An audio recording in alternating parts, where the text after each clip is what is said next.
What happens when small-town secrets turn deadly? Tonight on Black Fears, we're bringing you 8 disturbing true stories from across the American South. Places where everyone knows your name, but darkness still finds its way in. For privacy, names and certain details have been changed, but these events are real. From abandoned processing plants to cursed highways, these stories will haunt you. Where are you watching from, and what time is it where you are? Drop your location in the comments below, and don't forget to subscribe for more terrifying true stories. I started my 3rd week on the night sanitation crew at Riverside Meat Processing Plant in March 1998, just off Highway 280 in Opelika, Alabama. The job wasn't glamorous, but it paid $14 an hour, which was decent money back then for a 23-year-old with no college degree. My supervisor, Carson, had trained me on the proper procedures during my first shift, walking me through the USDA requirements for industrial cleaning that we had to follow to the letter. Every night from 11 p.m. to 7 a.m., our 4-person crew would pressure wash the killing floor, scrub down the conveyor systems, sanitize the bone grinder room, and make sure every surface met federal health standards before the day shift started processing again. The work was repetitive and exhausting, but I didn't mind it. Carson was a good guy, patient when I messed up the chemical ratios or forgot to double-check the drain grates. He'd been working at Riverside for 6 years and knew every inch of that facility, every quirk of the old machinery, every shortcut that wouldn't get us written up by inspectors. That night started like any other. We clocked in at 11, grabbed our protective gear from the locker room, and divided up sections of the plant. Carson took the packaging area, I got the bone grinder room, and our 2 other crew members handled the killing floor and cold storage. The bone grinder room was the worst assignment because of the smell, a thick mixture of copper and rot that clung to your clothes even after you showered. The machinery itself was a massive industrial grinder, about 8 feet tall and 6 feet wide, with a funnel-shaped opening at the top, where bones and tissue scraps got fed in during processing hours. My job was to disassemble the external guards, pressure wash every surface, apply the sanitizing solution, let it sit for exactly 12 minutes according to protocol, then rinse everything and reassemble it. The whole process took about 90 minutes if you didn't rush. I'd gotten into a rhythm with it by the 3rd week, could almost do it without thinking, just letting my hands follow the familiar motions while my mind wandered to what I'd do with my paycheck that weekend. Around 2 in the morning, I took my scheduled 15-minute break and headed to the break room on the 2nd floor. The fluorescent lights flickered the way they always did, casting weird shadows on the cinder block walls as I climbed the metal stairs. Carson wasn't there. Neither was Grayson or Hunter, the other 2 guys on our crew. I figured they were just finishing up their sections, maybe running behind schedule. I ate half a sandwich, drank some water from the cooler, and checked the wall clock. 2:14 a.m. I should have been back downstairs by 2:15 to start the final rinse cycle on the grinder. When I got back down to the production floor, I noticed something wrong immediately. The lights in the bone grinder room were on, which was normal, but I could hear the machinery running. That wasn't normal at all. We never operated equipment during sanitation shifts. It was a cardinal rule, both for safety and because running dirty machinery could contaminate the entire facility and cost the plant its USDA certification. I walked faster toward the grinder room, my boots squeaking on the wet concrete floor. As I got closer, I saw Carson's yellow cleaning gloves lying on the floor just outside the doorway, still wet, fingers curled up like he'd just pulled them off in a hurry. My stomach tightened. The sound of the grinder was wrong, too. It wasn't the smooth, steady hum I'd heard during orientation when they demonstrated the equipment. This was a wet, grinding noise with a strange pitch to it, almost like the machine was struggling with something it couldn't quite process. I stepped into the room and immediately smelled something overpowering. Copper mixed with the chemical bleach we used for sanitizing, so strong it made my eyes water. The floor was slick, wetter than it should have been, even with all our pressure washing. I could see wet footprints leading from the doorway to the base of the grinder, Carson's boot treads. I recognized the distinctive diamond pattern of the steel-toed Wolverines he always wore. Then I saw him. Carson was caught in the machinery, his body pulled partway into the bone grinder's intake mechanism. His left arm and shoulder had disappeared into the machine up to his chest, and his legs were twisted at angles that made my brain refuse to process what I was seeing. The grinding sound changed pitch again, a wet crunching that made me gag. I ran to the emergency shutdown button on the wall, a big red panel that every room had for exactly this kind of nightmare. I slammed my palm against it, once, twice, 3 times. Nothing happened. The machine kept grinding, kept pulling Carson deeper. I could see his rib cage now, visible through torn fabric and skin, expanding and contracting as he tried to breathe. His face was turned toward me, pale under the harsh industrial lights, covered in sweat and machine oil. His right hand clawed weakly at the floor, fingernails scraping concrete, leaving little streaks of blood. I grabbed his legs, tried to pull him back, but it was like pulling against a hydraulic press. The machine had him, and it wasn't letting go. My hand slipped on his pants, wet with blood and processing fluids that had backed up from the machine's interior. I could feel vibrations through his body, the grinding mechanism working inside him, and the sensation made me want to vomit. Carson's mouth opened like he was trying to say something, but the only sound that came out was a wet gurgling, air bubbling through fluid in his throat. Then his eye, the one I could see clearly, focused on me with terrible clarity. His lips moved, and I heard him whisper numbers, production quota numbers, the same numbers posted on the wall chart in the supervisor's office, the daily targets for pounds of bone meal processed.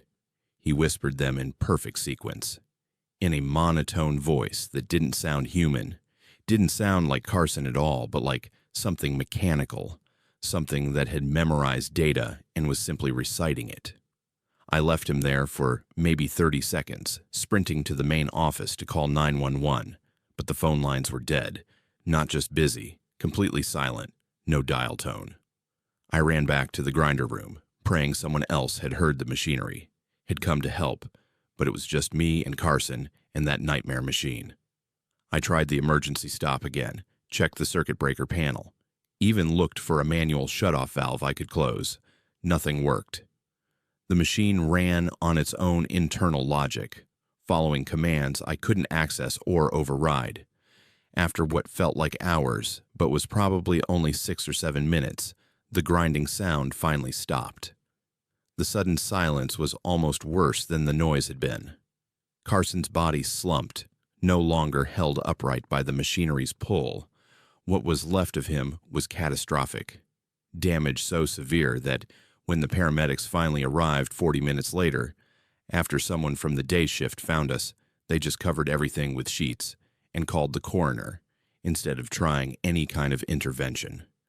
The official report from the company and OSHA said Carson violated safety protocols, claimed he'd been trying to clear a jam in the machinery while it was running, something any trained worker would know never to do.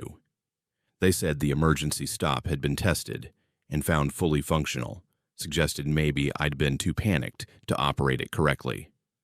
I stopped arguing with them after the 3rd interview. What was the point? I couldn't prove what I knew to be true, that someone or something had deliberately disabled the emergency shutdown, that Carson hadn't climbed into that machine voluntarily, that his final words weren't the confused ramblings of a dying man, but something else, something that had used his voice to recite production data like a broken recording. The plant closed 6 months later, not because of Carson's death, but because 2 more sanitation workers died in similar accidents. One got pulled into the conveyor belt system when it activated during a cleaning shift. Another was found crushed in the cold storage room when the automatic door sealed and the temperature dropped to -40 degrees. The pattern was obvious to those of us who'd worked there, but the official investigations blamed worker error every time. I found different work after Riverside shut down, construction jobs and warehouse gigs, anything that didn't involve machinery that could think for itself. But I still hear it sometimes when I'm trying to fall asleep, That wet, grinding sound. The wrong pitch of metal working through something it was never designed to process. I hear Carson's voice reciting those production numbers in that flat, mechanical tone. And sometimes, late at night when I'm alone, I wonder if the machinery at Riverside was really as automated as the company claimed, or if something else had learned to operate those systems. Something that understood quotas and efficiency and the exact value of human tissue measured in pounds per hour. I wonder if Carson is still in there somehow, reduced to data, another number on a production chart that no one will ever see. Have you ever felt like the machines around you were watching, waiting for the moment when you'd be most useful to them, not as an operator, but as raw material? November 2016 brought unusually cold air to Bay St. Louis, Mississippi, the kind of damp chill that rolled in from the Gulf and settled into your bones. I'd been working the overnight slot at WBSL 92.3 FM for about 8 months, handling everything from midnight until 6 a.m. when the morning show host arrived. The station occupied a small brick building just off Highway 90, wedged between a closed-down bait shop and a storage facility that never seemed to have customers. My shift consisted mostly of running automated programming, reading weather updates every hour, and occasionally fielding phone calls from long-haul truckers passing through or insomniacs who needed someone to talk to in those dead hours when the rest of the world slept. The station manager, Caden, had hired me fresh out of a failed attempt at college, said I had a decent voice for radio even if I lacked experience. Most nights passed in comfortable solitude, me and my laptop and the steady hum of broadcasting equipment keeping the silence at bay. That particular Wednesday started unremarkably. I'd arrived at 11:45, relieved the evening host, checked the automation system to make sure the overnight playlist would run smoothly, and settled into the worn office chair that had probably been there since the station launched in the 80s. The request line rarely rang after 2 a.m., so when the phone lit up at 3:47, it startled me enough that I knocked over my coffee mug. I grabbed the receiver on the third ring, using my professional voice, friendly, but not too enthusiastic for the middle of the night. The caller was male, older, based on the gravelly quality of his speech, and he asked me a question that didn't make immediate sense. He wanted me to play the signal again. I apologized, told him I wasn't sure what he meant, asked if he was requesting a specific song. He interrupted me, insistent now, saying I'd broadcast it 17 minutes ago and he needed to hear it again, needed to verify the coordinates he'd written down. Coordinates. That word stuck in my mind because it was so specific, so out of place in a conversation about late-night radio programming. I tried to explain that we'd been running automated music since 2 a.m., that I hadn't played anything unusual, hadn't made any announcements beyond the standard weather update at 3:30. He insisted otherwise, his voice taking on an edge that made me uncomfortable. Then he hung up abruptly, no goodbye, just dead air on the line. I sat there for a moment staring at the phone, trying to make sense of the interaction. To satisfy my own curiosity, I pulled up the station log, a handwritten record we kept of everything broadcast during each shift. FCC requirements demanded we document any deviation from normal programming, any technical issues, any content that might need review later. I flipped to the current page and felt my stomach drop. There was a gap in my entries. The last thing I'd logged was the 3 o'clock weather update, and the next entry showed 3:50 a.m. with a note about returning to the automation queue. Between those times, someone had written in blue ink that matched the pen sitting on my desk. The handwriting was mine, distinctive enough that I recognized the way I formed my capital letters, the slight slant to my script. But I had no memory of writing those words. They read simply, "Comply, comply, comply," repeated in 3 lines, each one precisely below the previous one, like I'd used a ruler to keep them aligned. My hand started shaking as I checked the broadcast log in the computer system, the digital record that tracked what actually went out over the airwaves. According to the timestamps, there was a 5-minute period from 3:30 to 3:35 where the automation had been overridden. The microphone in the studio had been live. I had been broadcasting something during those 5 minutes, my voice going out across the frequency, reaching anyone within 30 miles who happened to be tuned to WBSL. But I couldn't remember any of it. I pulled up the archive recording. Every station kept rolling digital records of broadcasts for exactly this kind of situation, and plugged in my headphones to listen. What I heard made me want to vomit. It was my voice, definitely mine, but speaking in a monotone I'd never used before, completely flat and mechanical. I was reciting numbers, long strings of them, coordinates just like the caller had mentioned, latitude and longitude readings that I recognized as professional format, the kind used by pilots or maritime navigation. Between the number strings, I spoke phrases in a language I didn't recognize, syllables that felt wrong in my mouth just hearing them played back, combinations of sounds that human vocal cords shouldn't easily produce. The phone started ringing again, multiple lines lighting up simultaneously, which never happened at this hour. I answered the first one and heard a woman asking about the signal, using the exact same phrasing the first caller had used, her voice eerily similar in tone despite being female. I hung up and answered the second line. A different voice, but the same question, word for word, identical. The third line, same thing. The fourth. Every caller speaking in synchronized phrasing, asking me to repeat the broadcast, asking for clarification on specific number sequences. The phone system showed 7 calls queued up, more incoming, and I started to panic. I looked at the studio glass, the window that separated the broadcast booth from the small office area, and saw my reflection staring back. But something was wrong with it.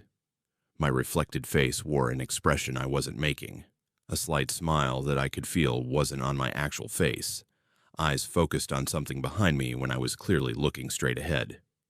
The broadcast equipment began playing audio without my input.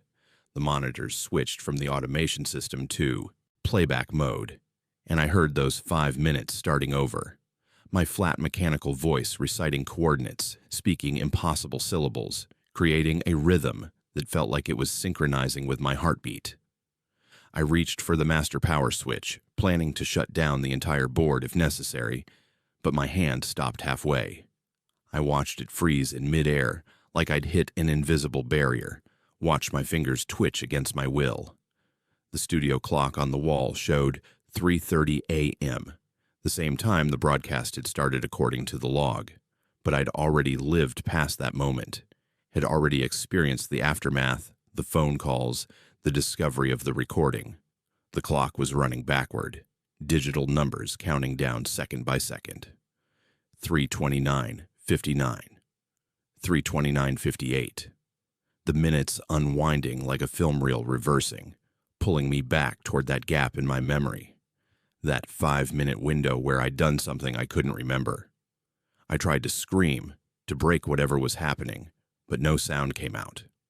My throat worked. Air moved through my vocal cords, but the microphone absorbed it all, channeling everything into the broadcast system. I could see the levels spiking on the audio meters, could see my voice being transmitted, but I couldn't hear myself outside the equipment. The phone lines kept ringing, an impossible number of them now, the small system showing 37 calls in queue when we only had 8 lines total. The caller ID displayed numbers I recognized, including my own cell phone number, including Caden's home number, including the station manager's office line that shouldn't be able to call into the request line at all. Each display showed the same incoming name tag, comply. The clock hit 3:30 exactly, and everything started over. The sensation of arriving at the station, settling into my chair, running through the routine checks. Except this time I was aware, could feel myself moving through actions I'd already performed, speaking words I'd already spoken, following a script that was somehow locked into place. How many times had I already repeated this hour? Was this the second loop or the 100th? The digital log showed only 1 recorded instance, but I couldn't trust that anymore. Couldn't trust anything about the timeline I thought I understood. I felt myself reading the weather update at 3 o'clock, heard my voice delivering the forecast for Thursday's temperatures and wind conditions, completely normal and professional. Then the gap approached, that 5-minute window from 3:30 to 3:35, and I felt my consciousness slipping away, felt something else taking control of my motor functions. My hands moved to the automation override. My voice began reciting those coordinates, those impossible syllables, and I existed in a strange dual state where I could observe but not prevent what was happening. Through the studio glass, I saw multiple versions of my reflection, each one slightly out of phase with the others, each one wearing a different expression, from terror to confusion to blank mechanical acceptance. The phone rang at 3:47, exactly on schedule, and I answered it because that's what I'd done before, what I would always do in this locked sequence of events. The caller asked about the signal, and I gave my scripted response, the words coming out automatically while my actual consciousness screamed underneath. He hung up. I checked the log. I found my handwritten note that I had no memory of creating. Comply, comply, comply. Instructions or observations, a command, or a description of what I was already doing. The digital archive played back those 5 minutes, my voice mechanically precise. And I heard something new this time, buried underneath the primary audio track. Multiple voices speaking the same words, layered on top of each other. Hundreds or thousands of them, all synchronized perfectly.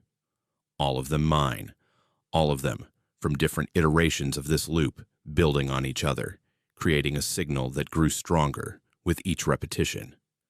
The clock reversed again, pulling me back to 3:30, and I realized I might never reach 3:55. I might be trapped in this 25-minute cycle forever, repeating the same actions, recording the same broadcast, adding my voice to the accumulated signal that reached out across the frequency and pulled in listeners who became callers, who became part of the mechanism. Somewhere outside this building, in the actual linear timeline that continued while I looped, what was being broadcast? Was it still just radio, or had the signal evolved into something else, a beacon, or summoning, or transformation that used my voice as its carrier wave? The automation equipment flickered, displaying frequencies that didn't exist on the FM band, numbers that climbed into ranges human ears couldn't perceive but perhaps human minds could receive. I saw Highway 90 through the window, saw traffic passing, but each vehicle drove by multiple times, the same cars in the same positions. Everything locked into repetition except for small variations, details that shifted slightly with each loop, like someone was calibrating a machine and making minor adjustments to perfect the output. The last thing I remember clearly was looking at my reflection during one of those reversed cycles and seeing my lips move out of sync with any sound, forming words I could somehow understand despite never hearing them. You've been broadcasting for 3 weeks. This is the first time you noticed. Then the awareness faded again, and I slipped back into the comfortable routine of automated overnight radio, just me and my laptop and the steady hum of equipment. Everything perfectly normal until the phone rings at 3:47, and the cycle continues its endless repetition, building a signal from my voice, my stolen moments, my trapped consciousness broadcast out, across the darkness where anyone might tune in and become part of what's growing in the spaces between seconds. If you've ever experienced missing time, found yourself unable to account for minutes or hours that simply vanished from your memory, how do you know you ever actually left that gap? My name is George, and I need to tell you about what happened in Thomasville, Georgia, during the summer of 2012. I was working as a freelance journalist back then, mostly covering local interest pieces for regional newspapers. Nothing glamorous, but it paid the bills. My younger sister Mavis had always been the responsible one in our family, worked as an accountant, saved her money carefully, lived in a modest apartment near the center of town. So when she called me in late July and casually mentioned she'd donated $45,000 to her church over the past 3 months, I thought she was joking. She wasn't. Her voice had this strange quality to it, calm and rehearsed, like she was reading from a script she'd memorized. She kept using phrases that didn't sound like her, talking about the gathering harvest and soil covenant blessings and blood investment returns. When I pressed her for details, asked her if she understood how much money that actually was, she just laughed softly and invited me to Wednesday night service at New Harvest Fellowship Church out on Old Route 19. I drove down from Atlanta that Wednesday, arriving in Thomasville around 6 in the evening. The church building itself was unremarkable, a simple white structure that had probably started life as a general store or warehouse before being converted for worship. About 60 cars filled the gravel parking lot, which seemed like a decent turnout for a midweek service in a town of less than 20,000 people. Mavis met me at the entrance, and I barely recognized her. She'd lost weight. Her face looked drawn, and there was something off about her eyes, like she wasn't quite focusing on what was directly in front of her. She hugged me with mechanical precision, the exact pressure and duration you'd expect from someone performing an action they'd been taught, rather than expressing genuine emotion. Inside, the sanctuary held maybe 70 people, all of them dressed in work clothes, farmers and factory workers, and small business owners by the look of them. The atmosphere felt wrong immediately, too quiet for a gathering this size, everyone sitting with perfect posture, hands folded identically in their laps. The pastor, a thin man in his 50s named Brother Jonah, according to the faded sign near the pulpit, began the service with a hymn I didn't recognize. But it wasn't really singing, more like synchronized chanting, everyone hitting the exact same notes at the exact same moments with no variation in volume or tone. I watched their heads tilt to the left in perfect unison during the second verse. Watched them all take breaths at identical intervals. Watched their chests rise and fall like they were connected to a single respiratory system.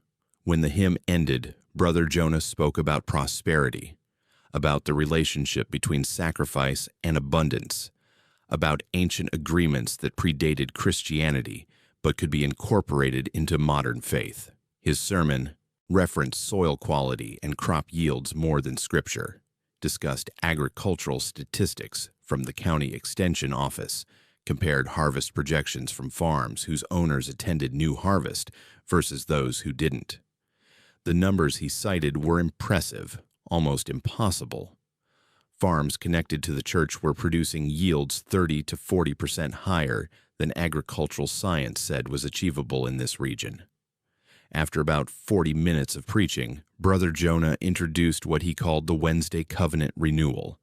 Everyone stood simultaneously without being asked, filed out through a side door in orderly lines, and I followed Mavis into the humid August night.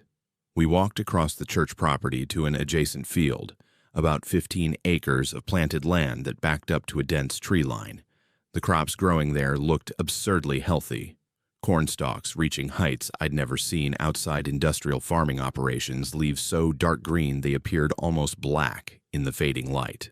The congregation formed a circle around a freshly tilled section in the center of the field, and Brother Jonah produced a small knife from his jacket pocket. He made a shallow cut across his palm, let the blood drip into the dark soil, and then passed the knife to the person beside him. One by one, every member of the congregation repeated the action, cutting themselves, bleeding into the furrows, chanting numbers in low voices. Not prayers or scripture, just crop yield numbers, pounds per acre, bushels per hectare, market prices for corn and soybeans and wheat. I watched Mavis take the knife when it reached her, watched her slice her palm without hesitation, watched her blood fall into the earth with everyone else's. The smell hit me then, rich and organic, the scent of fresh soil mixed with copper, but underneath it something else, something ancient and hungry that made my hindbrain scream warnings. My conscious mind tried to rationalize away. The ground beneath the circle began to darken with accumulated blood, more than should be visible from these shallow cuts, like the soil was wicking moisture up from deeper layers, and mixing it with what the congregation provided. I could hear movement beneath the surface, not the small rustling of insects or burrowing animals, but something larger, something that shifted with purposeful intelligence. The air temperature dropped despite the summer heat, and I watched my breath fog in front of my face while sweat still ran down my back from the humidity. Every person in that circle swayed slightly, their eyes reflecting the last sunlight with a greenish tint that reminded me of new plant growth, of chlorophyll concentrating in young leaves. After the ritual concluded, everyone filed back to the church building for refreshments like nothing unusual had happened. I cornered Mavis in the fellowship hall, keeping my voice low, asking her what the hell I'd just witnessed. She smiled at me with that same mechanical precision and suggested we talk outside, away from the others. We walked to my car, and in the privacy of those few minutes, she explained everything with terrifying calm. The arrangement had started in 1873, she said, when the founder of what would become New Harvest Fellowship made contact with something that lived beneath Thomasville, something old, something that had existed in the soil since long before humans settled this region, something that understood the relationship between blood and growth at a molecular level. It offered a bargain, regular feeding in exchange for agricultural prosperity, enough abundance to keep the town alive, to keep families fed, to prevent the kind of economic collapse that had destroyed so many small southern communities. The thing didn't require much, just consistent acknowledgement, just enough blood to remember it was valued, to remember it had purpose. Mavis explained that every farm within 10 miles of the church had seen impossible yield since joining, that families who'd been facing bankruptcy were now comfortable, that children who would have left for cities had stayed because there was actually opportunity here. The cost seemed reasonable when measured against the benefits, she said. A small cut once a week, a few drops of blood into willing soil, and in return the land produced with supernatural efficiency. I asked her if she understood how insane this sounded, if she recognized she was describing blood magic and crop bargains with something non-human. She nodded, said she'd struggled with it initially, but the results were undeniable, and the thing beneath Thomasville had never asked for more than they willingly gave. Then her pupils caught the parking lot lights at an angle, and I saw that greenish reflection again, saw something in her eyes that looked like plant matter, like growing things had taken root behind her irises. I left that night and spent 2 weeks investigating, pulling property records, interviewing farmers who'd left the church, talking to agricultural extension agents who couldn't explain the yield discrepancies. I documented everything, built a case file that would expose New Harvest Fellowship as either a dangerous cult or evidence of something science couldn't explain. Either way, I convinced myself Mavis needed intervention. I contacted local authorities, provided them with my research, pushed until they agreed to investigate the church and its practices. In September 2012, they raided the Wednesday service, arrested Brother Jonah, and disbanded the congregation under various legal pretenses related to public health violations and unlicensed religious practices. The pastor disappeared before trial, just vanished from county lockup with no explanation and no evidence of escape. The church building was condemned and eventually demolished. The following spring, every farm within 10 miles of that church failed completely. Not just reduced yields, but total crop failure, plants that withered in the ground despite perfect weather conditions, soil that turned gray and lifeless no matter how much fertilizer got applied. By summer 2013, 17 farming families had declared bankruptcy. The local economy collapsed, and Thomasville started dying the same slow death as countless other small towns across the rural South. Mavis lost her job when the accounting firm she worked for closed due to lack of business. She stopped returning my calls, changed her number, moved away without leaving a forwarding address. I heard from a mutual friend that she blamed me specifically, said I'd saved her soul but destroyed everything that made her life worth living, killed the community she'd been part of, murdered the ancient arrangement that had kept Thomasville viable. I still drive through that area sometimes, looking at the abandoned farms, the foreclosure signs, the empty downtown storefronts. I think about that thing beneath the soil, whatever it was, and wonder if it's still there, still hungry, still waiting for someone to remember the old bargain.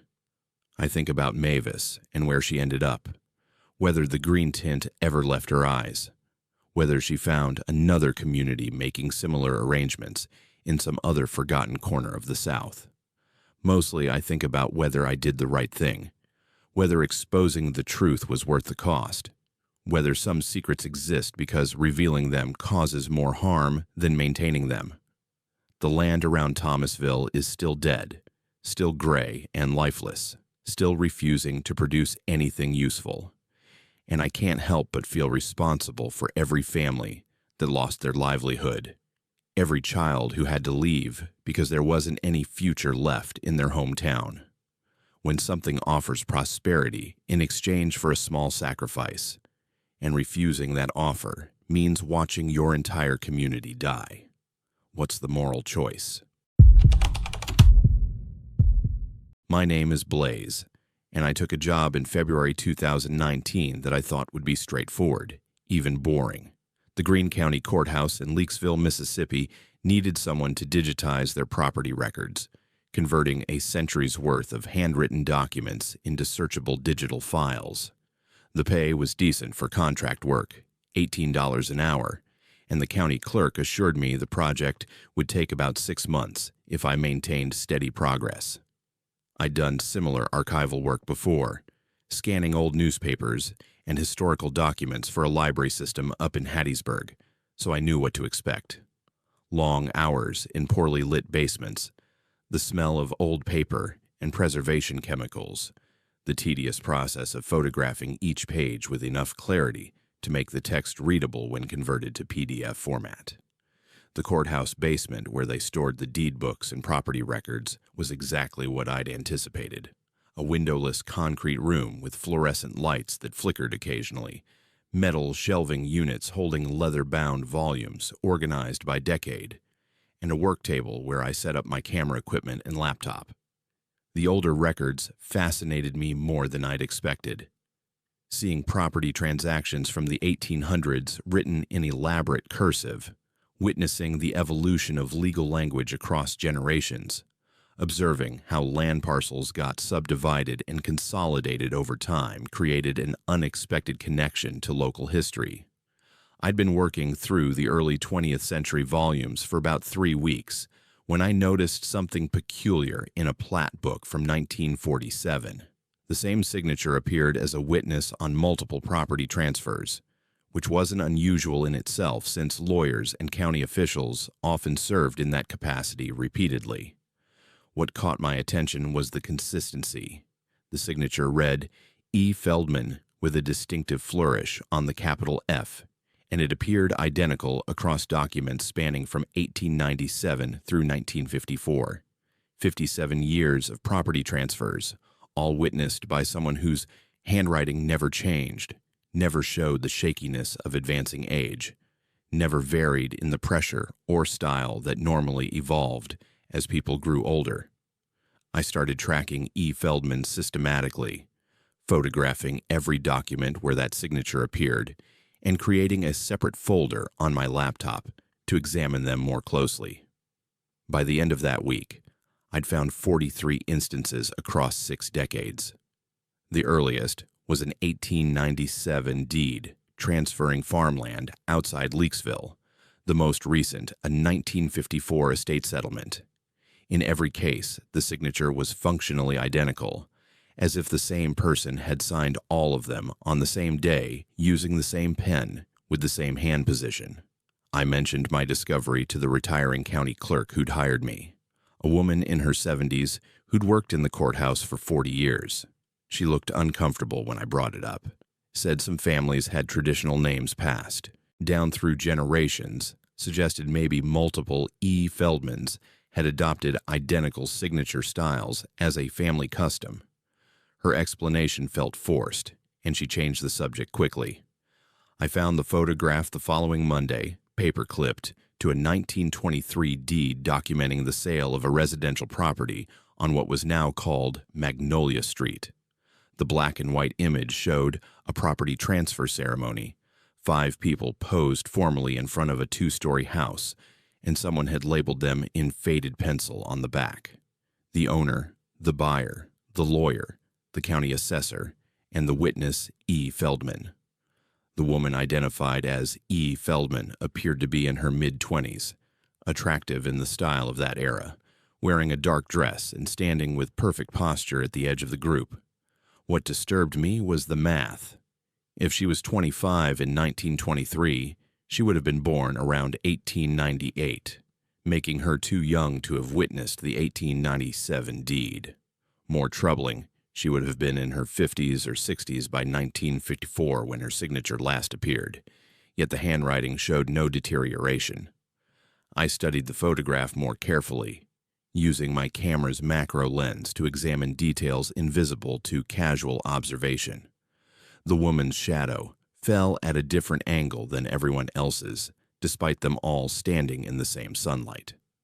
Her posture was too rigid, held with a tension that suggested she wasn't entirely comfortable in her physical form. That night, I started cross-referencing E. Feldman's witnessed properties with death records stored in an adjacent filing cabinet. The pattern emerged quickly and sickeningly. Every single property where E. Feldman had served as witness experienced a death within 18 months of the sale. Sometimes the seller died, sometimes the buyer, occasionally an unrelated family member, but the connection was consistent across decades. A farmer who sold his land in 1899 drowned in a well 6 months later. A widow who bought a house in 1912 died of sudden heart failure 13 months after closing. A business owner who transferred commercial property in 1931 was killed in a car accident 11 months later. The causes varied, but the timeline held firm, as if E. Feldman's presence at a property transaction triggered some kind of countdown, marked the participants for eventual collection.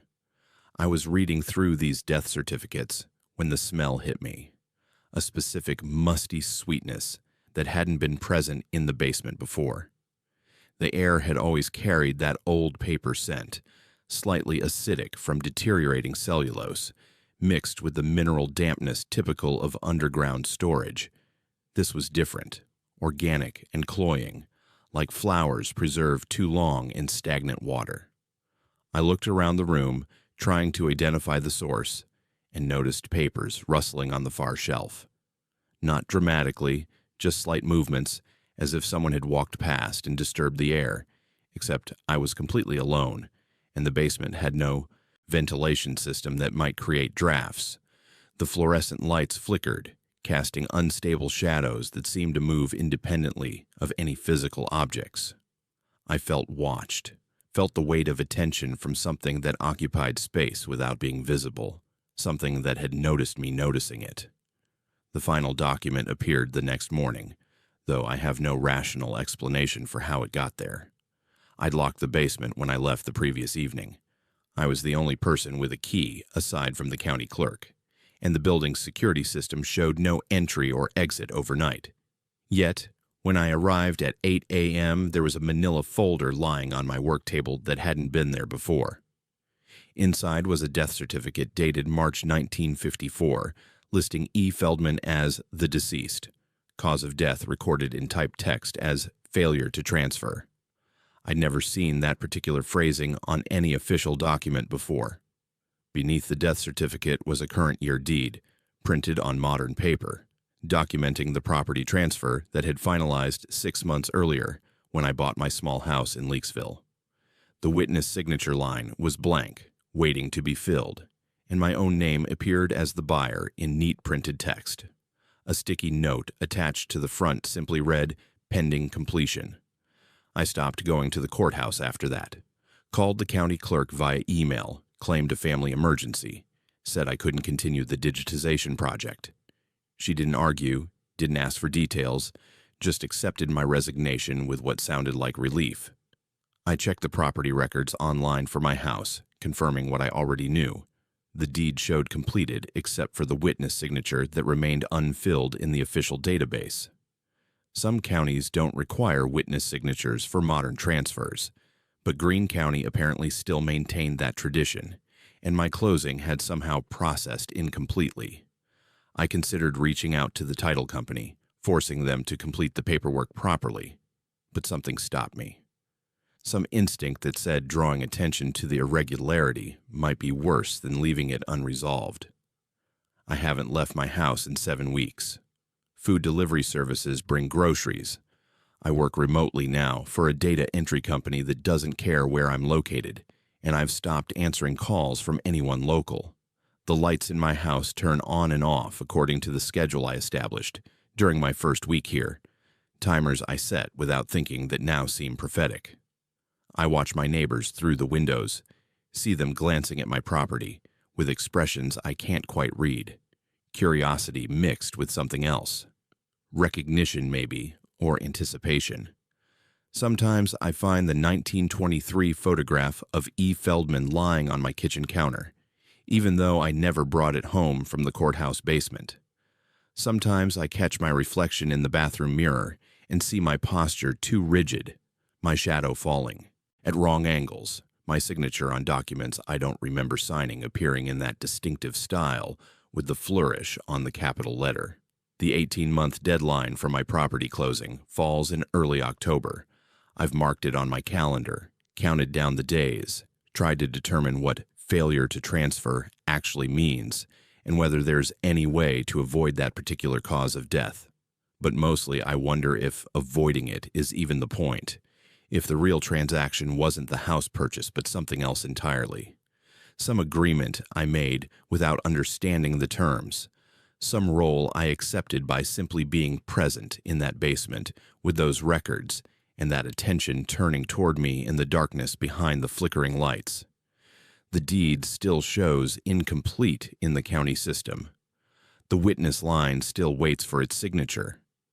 And E. Feldman, whoever or whatever she was, seems to have found her replacement after 70 years of absence. When you sign your name to official documents, do you ever wonder what you might actually be agreeing to? My name is Graham, and the night that changed everything for me started like the kind of shift you forget as soon as you clock out. October 18th, 2004, Russellville, Arkansas, second shift at the Tyson plant off Highway 7. If you've never worked in poultry processing, you probably picture something like a warehouse with conveyor belts and boxes. The reality is colder, louder, and wetter. The kill line never really leaves your nose once you've smelled it. Raw meat, disinfectant, wet feathers, and that metallic tang that sinks into your clothes no matter how many times you wash them. My job was on the evisceration side, checking birds as they flew by on the overhead shackles, making sure nothing too obviously wrong slipped through before it hit the chill tanks. It wasn't the kind of work anyone dreams about doing, but it was steady money, health insurance if you lasted long enough, and in a town like ours, that counted for a lot. By October, I'd fallen into the rhythm of second shift. Clock in at 3 p.m., gear up, step into that refrigerated hell where the line speed dictated the pace of your thoughts. The company loved their metrics: birds per minute, downtime per hour, yield percentages. Supervisors roamed with clipboards or handheld scanners, watching the numbers more than the people. The trick everyone learned eventually was how to move fast enough to look compliant without getting hurt. We'd all heard stories about guys who slipped, got pulled too close to the shackles, or caught a glove in a machine. Those stories went hand in hand with another one we didn't talk about when management was nearby. Declan, the worker who'd been killed in a deboning machine accident in '97. People said the machine didn't stop when it should have, that by the time maintenance got there, it was impossible to tell where the equipment ended and his body began. Officially, it was an incident, one of those cold words companies use to talk about a person's last seconds alive. That night, everything inside the plant felt slightly off. The line speed had been bumped up again, management trying to hit a higher weekly target, and you could feel the extra pressure in every motion. My coworker Luis worked a few positions down, trimming wingtips, his knife moving in the kind of automatic pattern that comes only from doing the same cut thousands of times. He and I shared most breaks. We weren't best friends or anything, but on nights when the fluorescent lights buzzed too loudly and the cold air seeped into your bones, it helped to have someone else there, another voice to remind you there was a world outside stainless steel and white plastic. Around 10:30, one of the maintenance guys did his usual walkthrough, checking for leaks and jam points. I noticed how he paused by the deboning machines a little longer than usual, staring at the emergency stop buttons like he was waiting for them to move. We finished cleanup later than we were supposed. 2. Officially, second shift ended at 11, but you didn't clock out until your section was spotless. No feathers, no skin scraps, no standing water. Supervisors checked with flashlights, looking for any excuse to write someone up for incomplete sanitation. It was 11:20 by the time I stripped out of my smock and gloves and headed through the boot wash toward the time clocks. Luis was waiting for me, punching out as I came up. "You good?" he asked, rubbing at his shoulder. "Yeah," I said. "Just another night." I remember thinking that, saying it, and how untrue it felt even as the words left my mouth. Outside, the air slapped me hard. The difference between the chilled interior and the October night made every exposed bit of skin sting. The employee parking lot sat behind the plant, beyond a chain-link fence topped with sagging barbed wire. Sodium vapor lamps threw sickly orange light across rows of cars and trucks. When the plant was in full swing, the lot felt crowded and alive. At the end of second shift, after day workers and most first shift staff were long gone, it looked like a graveyard of vehicles, each one isolated in a little pool of light. We crossed the cracked asphalt together, heading toward the row where both our vehicles sat. My old Ford pickup waited near the back fence. Luis's Corolla sat 2 spots down in the same lane, paint flaking along the trunk where someone had once slapped on an old bumper sticker and ripped it off. Luis tried his ignition first while I dug in my pockets for my keys. The engine turned once, coughed, and then died. He tried again. Nothing but a feeble click. He sighed, leaned his head against the wheel, and cursed quietly. "Battery's done," he muttered. Of course. I told him I'd give him a jump. It wasn't like I was in a rush to get back to my freezing apartment and the leftover spaghetti waiting in the fridge. I dropped my backpack in the truck and turned to pop the hood, and that's when I saw him. Between 2 trucks across the lane, in the shadow just outside the reach of the lights, a man stood perfectly still. At that distance, I couldn't see details of his face, just the outline of his body, but I could tell he wore coveralls. Not the flimsy, disposable white ones we used in some parts of the plant, but full uniform coveralls. Thick material, zip up the front, with the Tyson logo stitched above the breast. Something about the logo made me squint. The design looked wrong, outdated. The colors were muted, the oval a different shape than the one on the current employee bulletins inside. Luis followed my gaze. "Maintenance," he guessed. "Maybe," I said, but my throat felt dry. Night maintenance usually stuck to the interior unless there was a major issue. There were no alarms, no line supervisors shouting over radios. The stranger didn't move. He didn't even seem to breathe. He just stood there, head slightly bowed, arms hanging at his sides like someone had placed him there and forgotten to wind him up. "Hey, you good?" I called out, raising my voice more than I intended. The figure didn't respond. The sound of my own words bounced back at me from the concrete wall of the plant. Luis shifted uncomfortably. "Forget him," he said. "Let's just get this done and go." I nodded, turned back to my truck, and lifted the hood. The night pressed in around us, the quiet broken only by distant humming from inside and the occasional clang of metal settling as the building cooled. When I closed the hood and grabbed the jumper cables from behind my seat, I glanced back toward where the man had been standing. The space between the trucks was empty. I told myself he'd just walked around the corner or gone inside, that he'd never really been that still, that my mind exaggerated it. We got Luis's hood open, clipped the cables in place, and I told him to wait a minute before trying the ignition again. That's when the sound began. A rapid, uneven tapping, like hard-soled boots striking pavement too fast to be natural. It came from behind us, from the direction of the plant entrance. Luis's eyes widened. "You hear that?" he whispered. I nodded, slowly turning. The lot looked the same as before. Rows of vehicles, pools of dim light, shadows stretching where the lamps didn't reach. The tapping stopped abruptly. Then, without warning, the figure sprinted out from between two rows of cars straight toward us. It's hard to describe how wrong his movement looked. It was fast, impossibly fast, but not smooth. His legs pumped like he was being yanked forward rather than running under his own power. His arms swung too far, too loose at the elbows, like a puppet jerked by frantic strings. The sound of his boots on the pavement came in a stuttering blur, far too many impacts per second to match what my eyes were seeing. "Get in the car," I shouted. Luis dove into the passenger side of my truck, leaving his dead Corolla as I threw myself behind the wheel. My hands fumbled on the keys, slippery with sudden sweat. Headlights flared as the engine roared to life. For a split second, the beams caught the man full on. His face was a ruin, but not in the way of fresh injury. It looked like something that had gone through a grinder and then been pieced back together by someone who'd seen a human face once in a book. The nose sat slightly too low, and one cheekbone bulged higher than the other.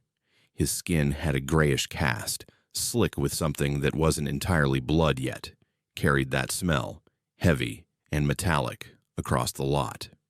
His mouth hung half open, jaw at an angle, and inside I saw not teeth, but a jumble of bone fragments pressed close, like broken porcelain. His eyes were the worst part. They didn't track like living eyes. They didn't blink. They just stared, unfocused and glassy, with the faint sheen of the plant's overhead fluorescence reflected in tiny rectangles. On his chest, over that old Tyson logo, hung a faded name patch, Declan. My brain made the connection in a flicker. Stories from older workers about the man eaten by the deboning machine in '97, told in whispers on breaks when supervisors weren't around.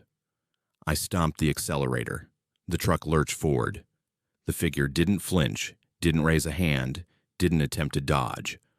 One moment, he was there, less than 10 feet from the front bumper. The next moment, he was gone. No impact. No thud. The hood didn't buck. The windshield didn't crack. If he'd been solid, there would have been a sound, some sign.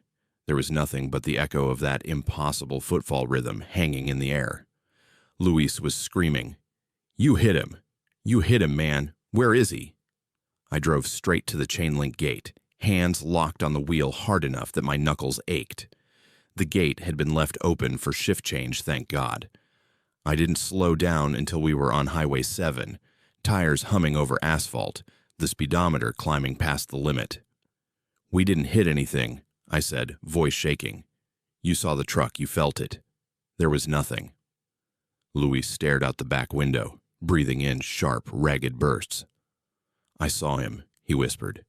"I saw his face. I saw that badge. Declan. How's he wearing that if—" He cut himself off before finishing the question. At the next stop sign, a mile or so from the plant, my headlights washed over something standing at the roadside. Declan again, same coveralls, same ruined face, same too loose posture. He didn't run this time. He just turned his head slowly as we passed, tracking the truck without moving his feet. For an awful second, the smell hit us inside the cab. Bleach, raw poultry, and old blood, thick enough that I tasted it at the back of my throat, metallic and sour. The interior of my truck, which had always smelled faintly of cigarettes and pine air freshener, felt like the kill floor.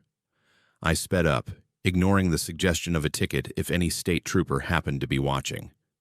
There was no one, just empty highway stretching ahead and behind, the plant receding in the rear view like a black lump against the night sky.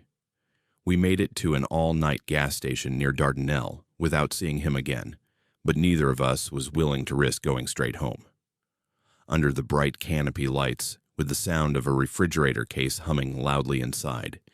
It was possible to pretend for a bit that something rational had happened, that we'd both misinterpreted shadows and old gossip into a shared hallucination. Then I looked at my truck bed. Deep grooves, perfectly parallel scratches, ran 2.5 feet along the metal, each groove the width of a few stacked knives, like something with serrated edges had dragged itself up and over. Mixed into the paint flakes was a residue that shimmered faintly under the fluorescent lights, neither fully liquid nor dry, and it smelled like every waste barrel behind the plant's rendering room after a double shift. Luis quit the next day. He didn't even go in to give notice, just called from a payphone and never returned his badge. I lasted another week. It's amazing what people can convince themselves to ignore when rent is due. But each night, something new went wrong in the lot. One woman found an old-style pair of coveralls folded neatly on her hood, tagged with a laminated card listing line speed goals. A mechanic arrived one morning to see his own toolbox disassembled and arranged on the ground in precise surgical patterns. Security footage began to glitch at exactly 11:23 p.m., the time Luis's car had died. When they played it back, the digital recording showed the lot empty. No people, no vehicles, just wet tire tracks appearing and vanishing in loops like the tape itself remembered too much. The last straw came when Sawyer, a 19-year-old maintenance kid who'd just joined, failed to show up for his regular shift. They found him at dawn, kneeling by the power junction near the lot, fingers shredded bloody down to raw flesh. The metal box was pried open, wires pulled and twisted as if someone had been trying to feed them through a narrow gap. His eyes were fixed on the horizon, unfocused, his lips moving soundlessly. When the EMT bent close, they heard him whispering in a hoarse voice, reciting numbers, birds per minute, downtime hours, yield percentages, the exact metrics plastered across the bulletin boards inside. He survived physically, but something about him never came back. Last anyone told me, he sat in a long-term care facility watching television static and murmuring quotas to no one. I put in for a transfer to warehouse work 3 states away and got it. On my last night in Russellville, I drove past the plant one final time. The lot lights flickered as if straining to hold something at bay. For just a moment, in the corner of my eye, I saw a figure in old coveralls standing by the gate, head cocked, watching the highway. I didn't slow down. I didn't look back again. But even now, years later, I still feel it sometimes when I walk through large parking lots after dark. That presence pacing the rows, wearing a name patch that belongs to someone whose death got reduced to a bullet point in a safety presentation, moving not quite right, drawn by the hum of machinery and the people who trust it. If you finished a late shift and saw someone in your workplace uniform standing just a little too still in the shadows of the parking lot, would you go back to check, or would you pretend you never saw them at all? My name is Mela, and I accepted a contract position in June 2021 that seemed like a dream job for a historical preservation consultant. A private estate owner in Natchez, Mississippi, had purchased a deteriorating antebellum mansion along Highway 61 and wanted to apply for National Register of Historic Places status. My role involved researching the property's history, documenting architectural features, and preparing the extensive paperwork required for federal recognition. The mansion itself was stunning even in its decay, a classic example of Greek Revival architecture with massive columns, intricate plasterwork, and the kind of grandeur that defined wealth in the pre-Civil War South. Built in 1859 by Dr. Samuel Brentwood, a prominent physician who'd served both plantation families and Confederate forces during the war, the house had passed through several owners before falling into neglect during the mid-20th century. The current owner, a real estate developer with more money than sense, according to local gossip, planned a full restoration to convert it into a boutique hotel. I spent the first 2 weeks measuring rooms, photographing original moldings, and digging through county records to establish the property's historical significance. The library on the first floor became my favorite workspace. Floor-to-ceiling bookshelves, a marble fireplace, tall windows that caught afternoon light in a way that made the dust motes dance like snow. The construction crew worked around me, stripping away layers of 20th century modifications to expose original materials beneath. They were careful, respectful of the building's age, led by a foreman who understood the difference between renovation and destruction. On a Wednesday morning in late June, I arrived to find the crew standing silently in the library, their tools set aside, staring at the western wall where they'd been removing damaged plaster. The foreman, a man named Jasper, who'd worked historic renovations for 30 years, looked pale. "You need to see this," he said quietly, "before we call anyone else." Behind the plaster, where there should have been nothing but brick and timber framing, someone had constructed a sealed chamber. It measured roughly 4 feet deep, 8 feet wide, and ran from floor to ceiling. Inside, arranged with meticulous care, were 19 human skeletons. They weren't jumbled or thrown carelessly into a mass grave. Each skeleton lay in anatomical position, properly articulated, as if someone had placed them with medical precision. Beside each set of remains sat a collection of surgical instruments: bone saws, scalpels, retractors, forceps, all dating from the 1860s based on their design.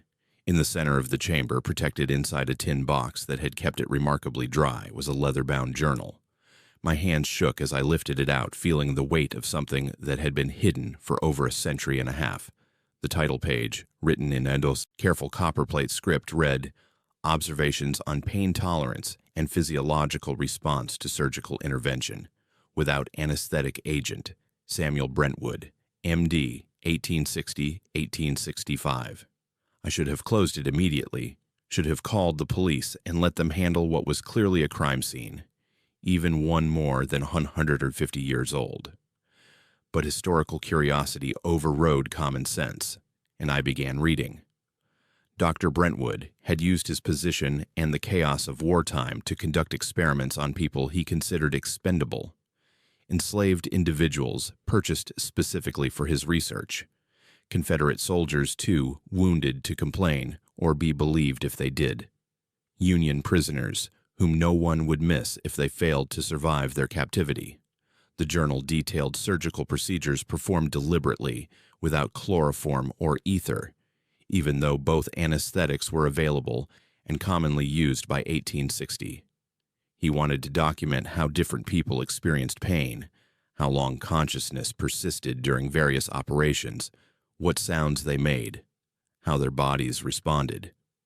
Each entry included sketches, horrifyingly detailed anatomical drawings showing incision patterns, organ positions, the precise angle of saw cuts through bone. The clinical tone made it worse somehow. He wrote about human suffering the way someone might describe an interesting rock formation, noting screams as vocalizations of notable duration, and death as cessation of responsive behavior. Entry 17 described removing a kidney from a living subject without any pain relief, documenting how long the person remained conscious, what words they spoke, how their vital signs changed as shock set in. Entry 19, the last in the journal, discussed a young woman, he never used names, just assigned numbers, who survived a procedure that should have killed her, but died 3 days later anyway, her body finally surrendering to trauma it couldn't process. He noted this with apparent frustration, as if she'd personally failed him by not recovering so he could attempt additional experiments. I set the journal down, my stomach churning, and became aware of how cold the library had become. The June heat that had been stifling minutes ago had vanished, replaced by a chill that raised goosebumps along my arms and made my breath visible in small puffs. Jasper and his crew had already backed out of the room, leaving me alone with the opened wall and its contents. I approached the chamber slowly, trying to maintain professional detachment, trying to see this as an archaeological discovery rather than evidence of systematic torture. The skeletons showed signs of trauma consistent with the journal's descriptions: clean saw marks through limbs, missing ribs where organs had been accessed, skulls with deliberate trepanation holes. Mixed with the bones was a white powder, probably lime used to accelerate decomposition and control odor. Even after all this time, the chamber released a smell when disturbed: old blood preserved in wood grain, chemical preservatives that had soaked into brick, something organic and wrong that made the back of my throat burn. That night, working alone to photograph and document everything before authorities arrived the next morning, I experienced the first incident. At exactly 11:47 p.m., my digital thermometer showed the library temperature had dropped to 42 degrees. My laptop screen flickered, displaying random strings of numbers that resolved into dates, specific days between 1860 and 1865, before returning to normal. I heard sounds from the direction of the sealed chamber. A wet sawing noise, rhythmic and purposeful, accompanied by something that might have been breathing or might have been wind moving through the wall cavity in a pattern that coincidentally resembled human respiration. I told myself it was the house settling, old timbers contracting in the temperature change, my imagination working overtime after reading that journal. Then I heard the counting, whispered numbers, barely audible, coming from 19 different positions around the room. One voice to my left near the fireplace, another behind me by the door, a third near the window. 19 voices counting in unison from 1 to 19 over and over, creating a rhythm that synced with my own heartbeat until I couldn't tell if I was hearing external sounds or internal ones. I left the room, stood in the hallway under normal electric lighting, and tried to rationalize what I'd experienced. Old houses made noise. Grief and horror created psychological effects. My mind was processing traumatic information and projecting it into my environment. These were reasonable explanations, and I clung to them as I forced myself to return to the library and continue documentation. The cold intensified. Specific areas of the floor, scattered across the room in no apparent pattern, became so frigid that frost formed on the wooden planks. I mapped them carefully, noting their positions, and later compared my map to the arrangement of skeletons in the chamber. The cold spots corresponded exactly to where each body had been placed. 19 circles of impossible cold in a room that should have been sweltering. At midnight, they manifested. I don't have a better word for it. 19 translucent figures materialized in those cold spots, each one standing in a position that suggested they were strapped to surgical tables that no longer existed in this timeline. They weren't threatening. They didn't move toward me or make aggressive gestures.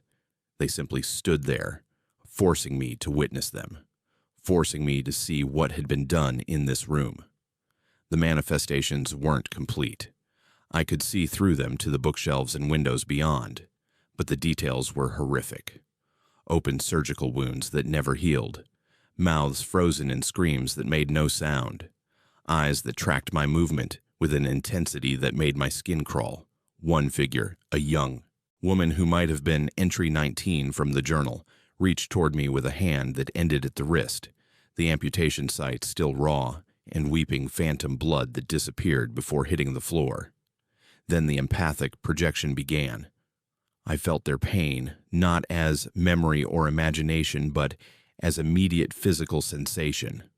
The bite of a scalpel opening skin, the grinding pressure of a bone saw working through a femur, the nauseating internal tug of organs being manipulated by ungloved hands. The worst part wasn't the acute agony of injury, but the duration. Minutes that stretched into hours, while consciousness persisted far longer than it should have. The body's natural shock response somehow delayed or prevented, forcing awareness to continue through every moment of Dr. Brentwood's procedures. I experienced all 19 deaths simultaneously, my consciousness fragmenting to accommodate their collective trauma, And when it finally ended and the figures faded as dawn light touched the windows, I was lying on the library floor, my voice hoarse from screaming, my hands clenched so tightly that my fingernails had drawn blood from my palms. The authorities arrived that morning as scheduled. Forensic archaeologists confirmed what I discovered, dated the remains, and began the complex process of identification using historical records and, where possible, DNA analysis of living descendants. The journal became evidence in a historical documentation project, copies distributed to museums and medical ethics institutions as an example of antebellum atrocities. Dr. Brentwood's reputation, such as it remained in local history, was thoroughly dismantled. Researchers found estate records that revealed the identities of at least 12 victims, matching names from plantation inventories and military prisoner logs to the dates in his journal. 3 months later, all 19 individuals received proper burial in a cemetery plot purchased specifically for them, with headstones bearing their names and the dates they died. A small memorial service brought together descendants, historians, and representatives from organizations dedicated to preserving the history of medical abuse. The supernatural activity stopped immediately after the burials. I returned to the mansion to confirm it, walking through the library at midnight with my thermometer and recording equipment. The temperature remained consistent with ambient conditions. No sounds emerged from the walls. No figures manifested in those 19 spots. The room felt, finally, like just a room, old and elegant and empty of everything except furniture and books. The property owner abandoned his renovation plans, unable to market a boutique hotel built on such a documented horror. He sold the estate to a non-profit organization that converted it into a museum and educational center focused on medical ethics, the history of experimentation on vulnerable populations, and the importance of informed consent. My consulting fee covered the work I'd done, but I donated it entirely to the memorial fund, unable to profit from what I'd witnessed. I still dream about that night sometimes, about standing in the library while 19 people showed me their deaths, about feeling their pain as if it were my own. But I also dream about the memorial service, about seeing their names carved in granite, about knowing they're no longer trapped in that wall waiting for someone to acknowledge what happened to them. Dr. Brentwood created those victims twice, once through his actions and again through concealment. We couldn't undo the first crime, but we could at least refuse to participate in the second.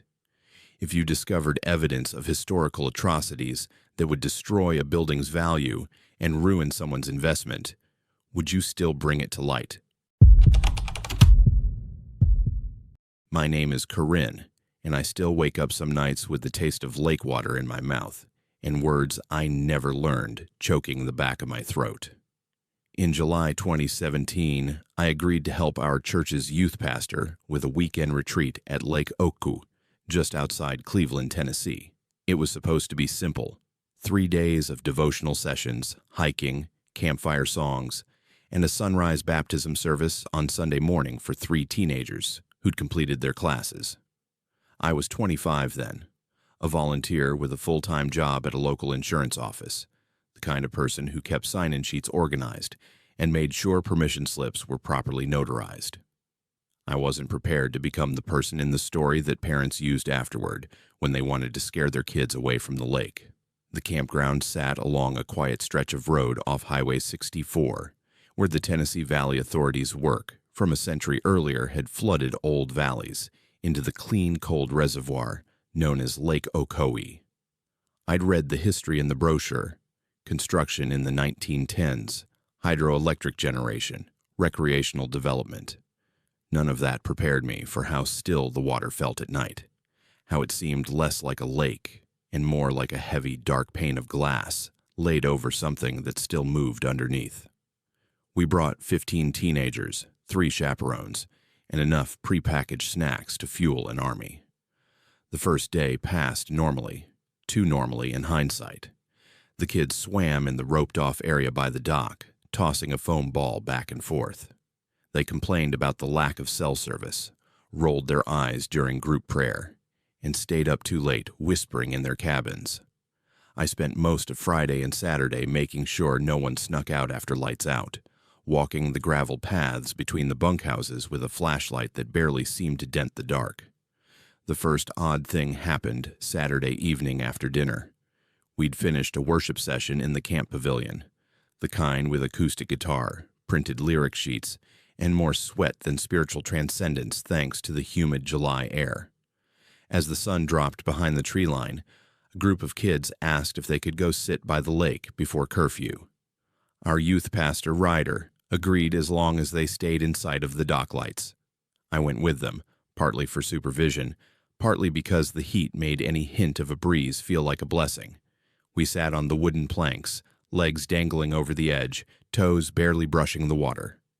Conversation drifted between college plans, music, and the usual minor dramas of youth group life. The water below us looked black, reflecting only pinpoints of starlight and the distant glow of the dam's control building. After a while, one of the baptism candidates, a girl named Deirdre, fell silent. She'd been shy all weekend, hovering near the edges of group activities, but now she seemed transfixed. Her feet were in the water, up to her ankles, and she stared, straight down, unblinking. I nudged her gently with my shoulder. "You okay?" I asked. She didn't answer at first. When she finally spoke, her voice sounded wrong, too flat, like she was reading a line from a script she didn't want to perform. "It's looking back," she said. I followed her gaze. All I saw was my own reflection on the slick surface, stretched and distorted by tiny ripples. "What is?" I tried to keep my tone light. "Fish, turtles." She shook her head slowly. "No, it's underneath everything. It sees all of us. It's been here since before they drowned the valley. It remembers every time." The hairs on my arms rose despite the warm air. The lake breeze carried a faint taste I couldn't quite name, almost metallic, like the smell of coins rubbed between damp fingers.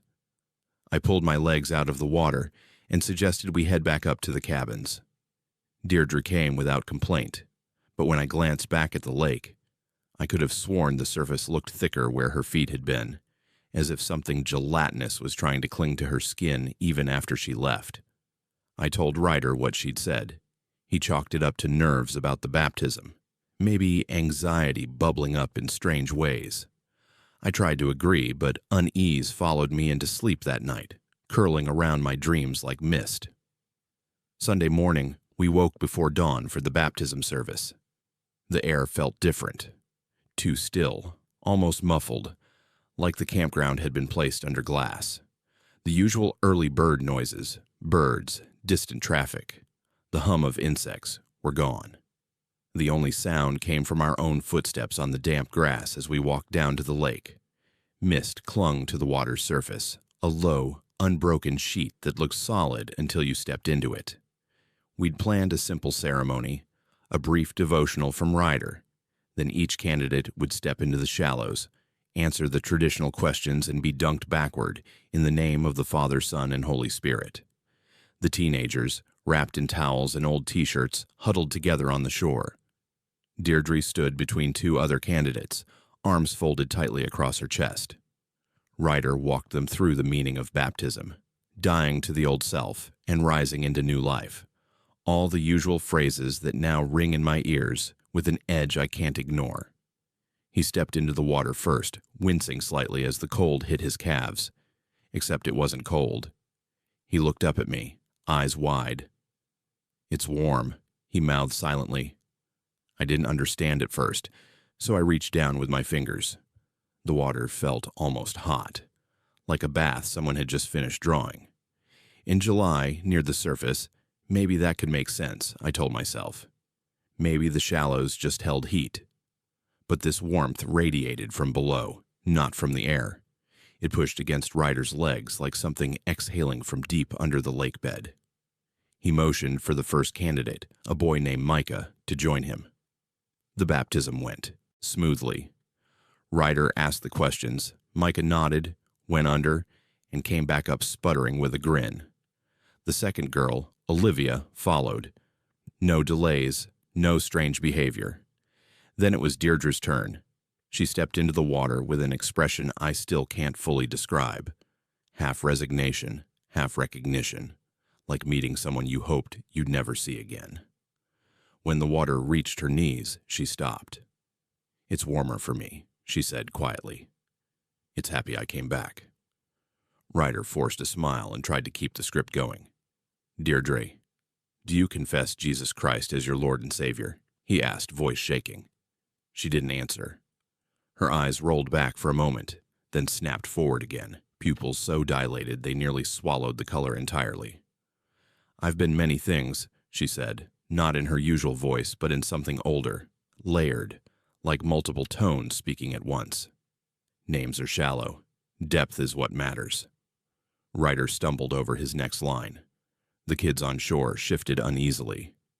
I stepped closer to the water's edge, that too warm air licking at my ankles.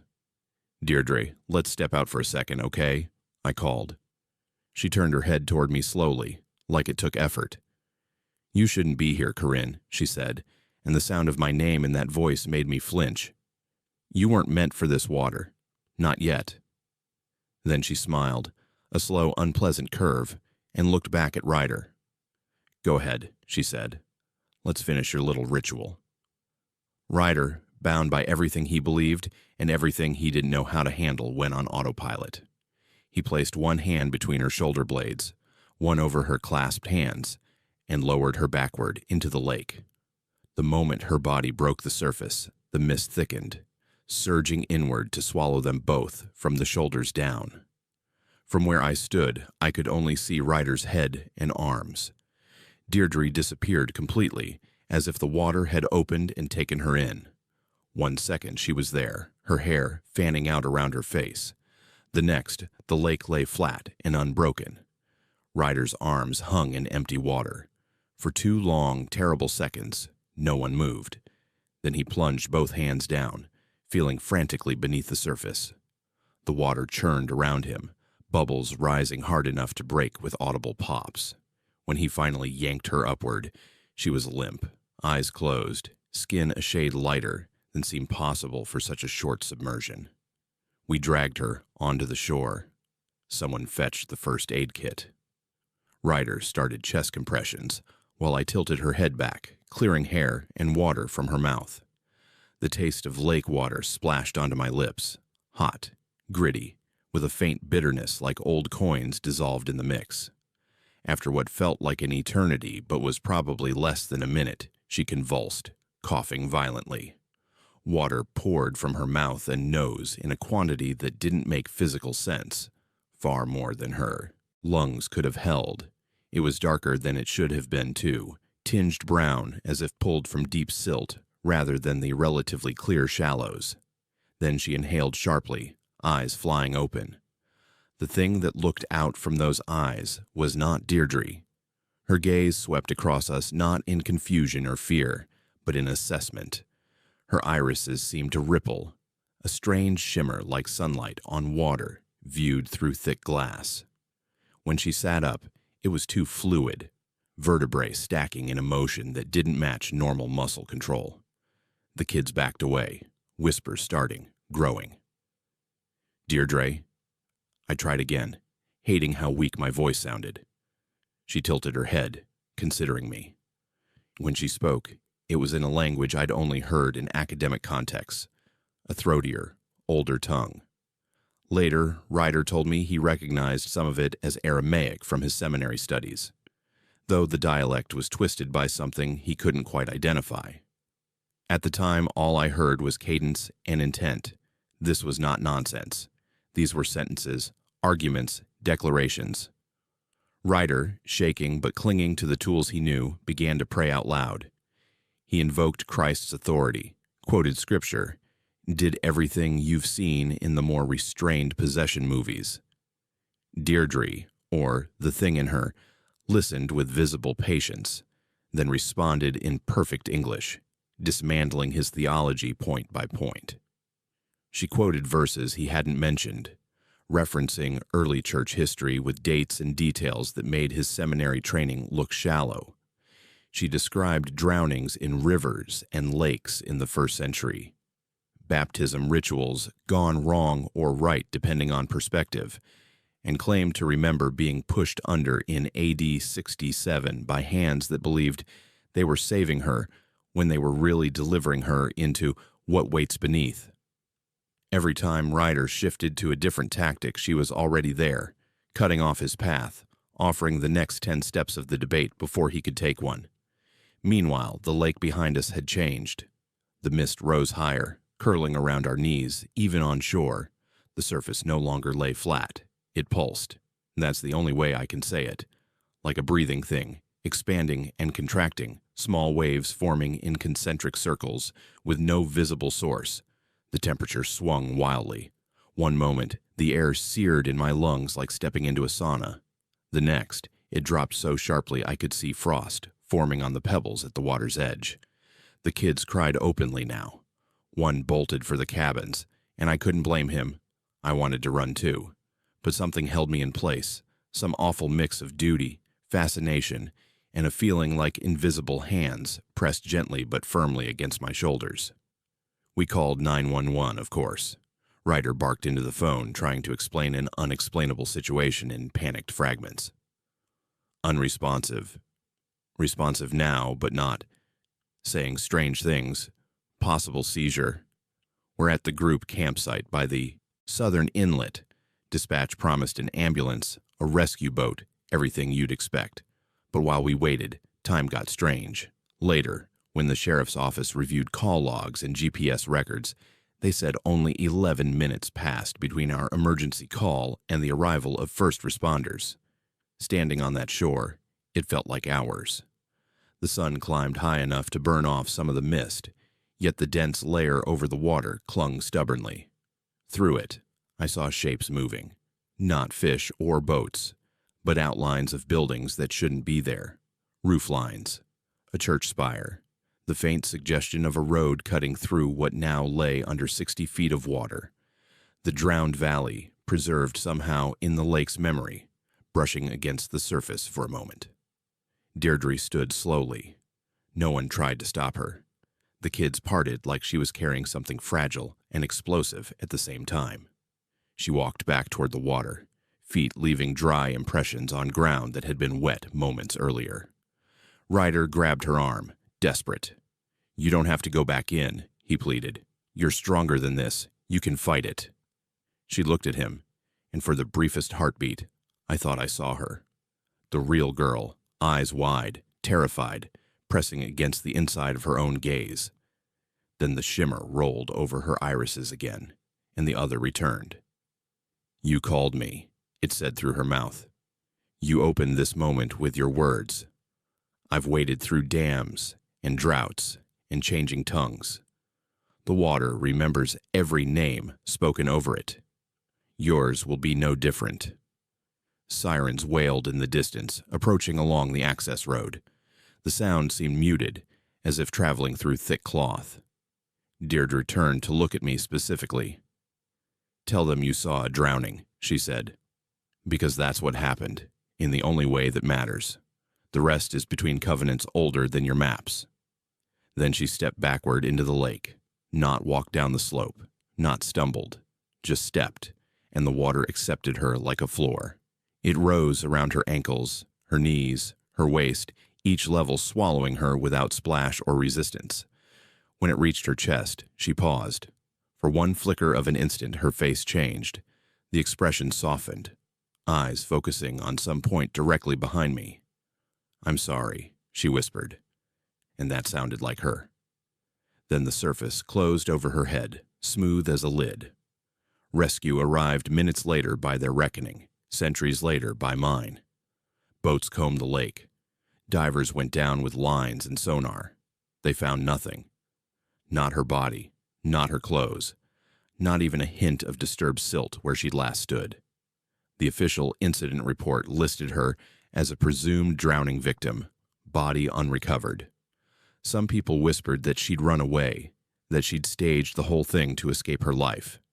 Those people hadn't stood where I did.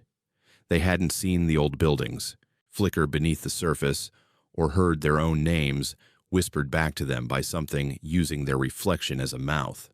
I left that church within a month. I still believe in some things, but not the way I used to. Not in any way that lets me stand ankle-deep in unfamiliar water without feeling watched. I moved away from Cleveland a year later, yet any time I cross a bridge or drive past a reservoir, I roll up the windows and turn off the radio, listening for that layered voice. Sometimes, in the hiss of tires on wet pavement, I hear words I don't understand but recognize anyway, like remembering a song from a dream. If you were standing at the edge of a dark lake and something beneath the surface spoke in a voice you loved, would you answer it or walk away without looking back? My name is Olia, and before September of 2023, I thought I understood every curve and crack of the stretch of Highway 82 that runs between Greenville and Leland, Mississippi. I'd been driving that road since I got my license at 16, first in my parents' dented sedan, and later in the 10-year-old Honda I bought with waitressing tips and tax refund scraps. It's a simple route on paper. Flat delta farmland on either side, catfish ponds and cotton fields, the occasional billboard advertising farm equipment, or casinos farther south. 25 minutes, give or take, if you hit the lights right. That drive became routine years ago when my aunt's kidneys started failing and she began dialysis 3 times a week at the clinic in Greenville. I took the evening shift of family duty, picking her up after her late afternoon session and bringing her back home to Leland. We'd listen to gospel stations or talk about nothing in particular, the way you do when the person beside you is exhausted but doesn't want to sit in silence with their own thoughts. On the night everything changed, it was 11 p.m. when I left her house to head back toward my apartment in Greenville, alone on a road I thought I knew down to the mile marker. It was one of those Delta nights where the sky feels huge and close at the same time. A wide bowl of darkness, pinned with a few hazy stars and the dim glow of distant farm lights. The air coming through the cracked window smelled like damp earth and fertilizer. That rich loam scent that means crops are either just harvested or about to be. I checked my dashboard out of habit.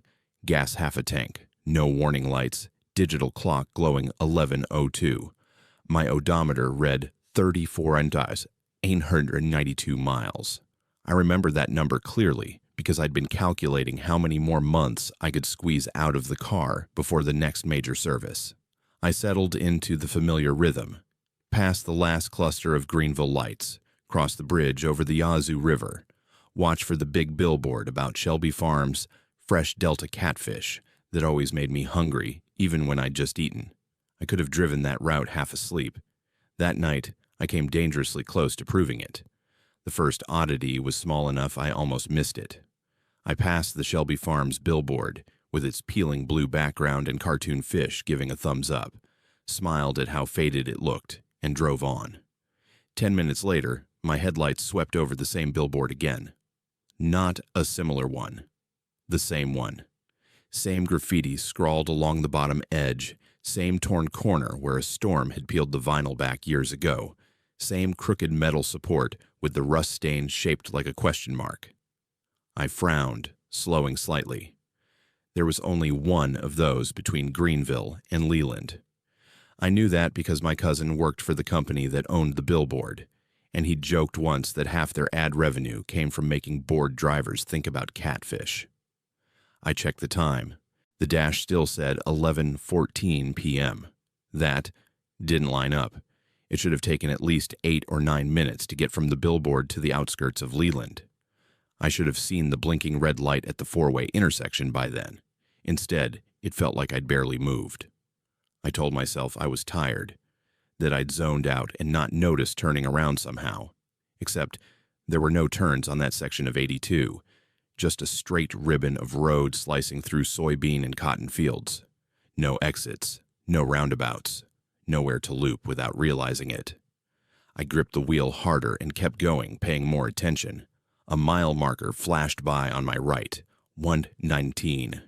I glanced at it, then at my GPS. The map showed my little blue triangle exactly where it should be. Eastbound on 82, halfway between Greenville and Leland. No errors, no rerouting. Just the quiet, robotic voice that had earlier told me, continue straight for 12 miles. Ahead, the road stretched out in twin gray lines. No taillights, no oncoming headlights. Just me and the faint rumble of my tires on worn asphalt. 3 minutes later, the Shelby Farms billboard appeared again. This time, my chest tightened enough that I had to consciously make myself breathe. The same skewed angle, same weather-beaten fish, same patch of overgrown grass at the base where maintenance crews hadn't bothered to mow. My clock still read 11:14. The seconds ticked, but the minutes didn't change. I tapped the face of the display as if it were an old analog watch. Nothing shifted. I checked my phone. The lock screen also said 11:14 p.m. No notifications, no missed calls. Signal bars stubbornly full, as if nothing about the world had changed. Somewhere over the fields, a long, low roll of thunder sounded without any accompanying flash of lightning. The radio crackled and then went dead, the station I'd been listening to dissolving into static. I turned it off, the sudden silence inside the car somehow heavier than the hiss. That's when the truck appeared. In my rear-view mirror, a pair of headlights grew steadily brighter, much too fast for how flat and straight the road ahead had been moments earlier. I hadn't seen any vehicle behind me for 12 solid minutes. Now, a pickup truck from the late 80s or early 90s barreled up, its square frame outlined in my side mirror as it closed the gap. The paint looked sun-bleached and patchy, the kind of dull blue that used to be bright, and the bumper hung a little crooked. As it passed me on the left without signaling, the driver's face flashed in my peripheral vision. I turned my head instinctively, but in that split second, the features slid out of focus. Not blurred like a bad photograph, but moving under the skin as if the bones hadn't settled on a shape yet. Eyes, nose, mouth, everything shifted like clay, being molded too quickly by invisible hands. I jerked my gaze back to the road, heart thudding. The truck's taillights dwindled ahead, and then were gone, not fading into distance, but vanishing mid-lane like someone had flipped them off. My palms had started to sweat. I wiped one hand on my jeans, took a deep breath, and tried to latch onto anything normal.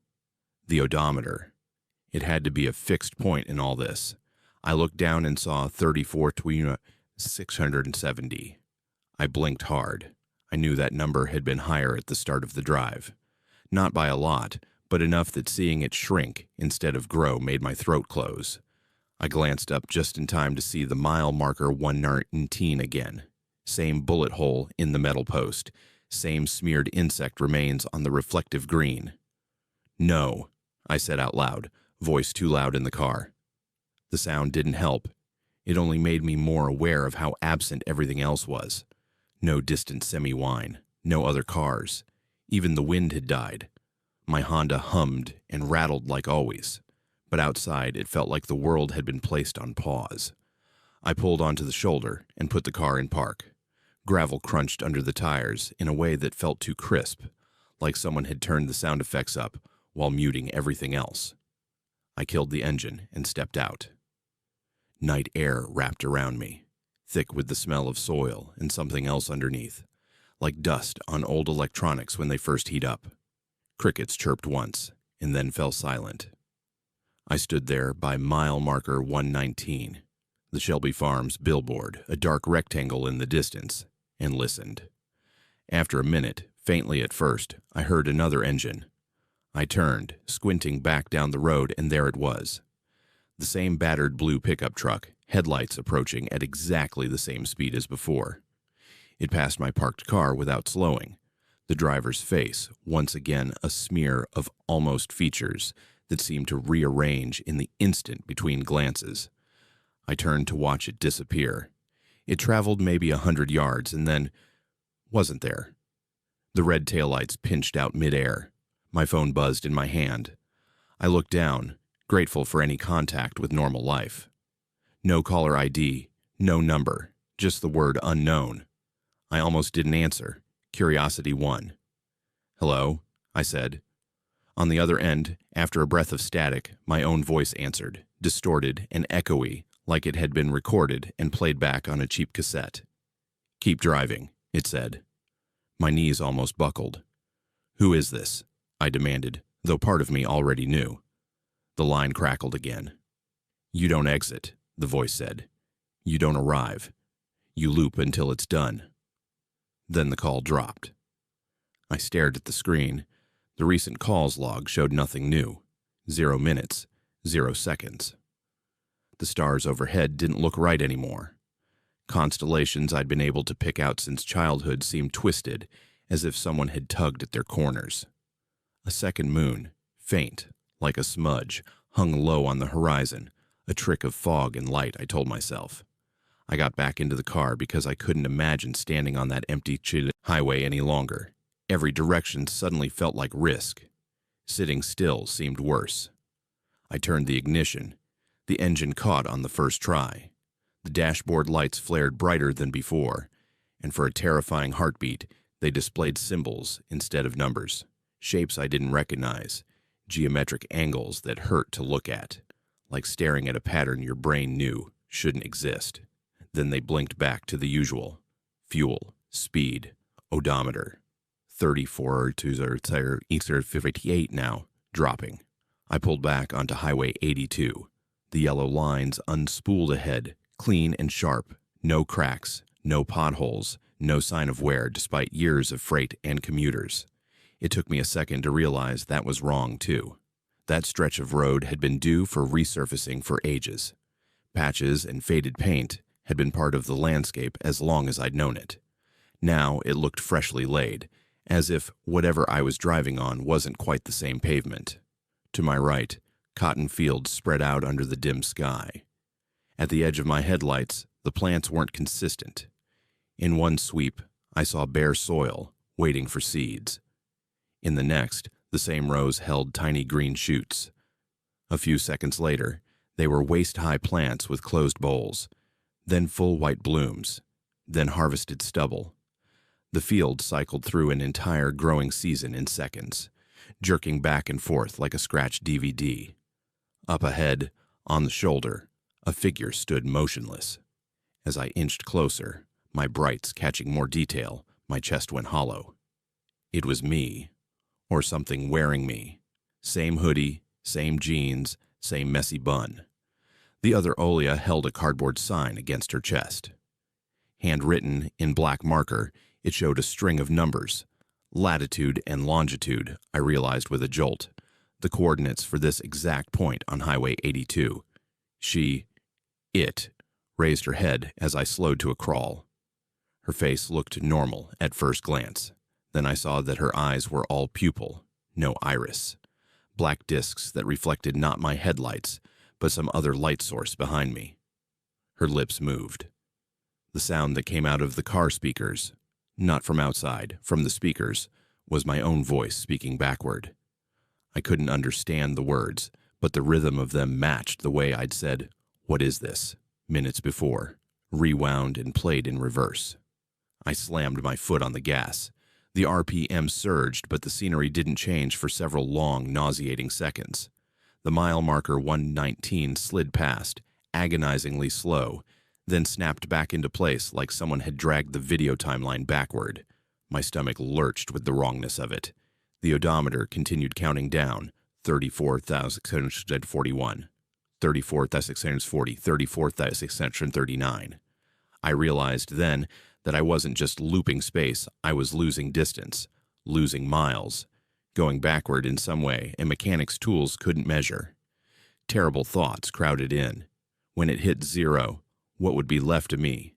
Would there be anything beyond the numbers, or would I simply roll past nothing into somewhere that didn't have language or roads or people? There are pieces of that night I can't lay out in sequence because sequence stopped meaning anything.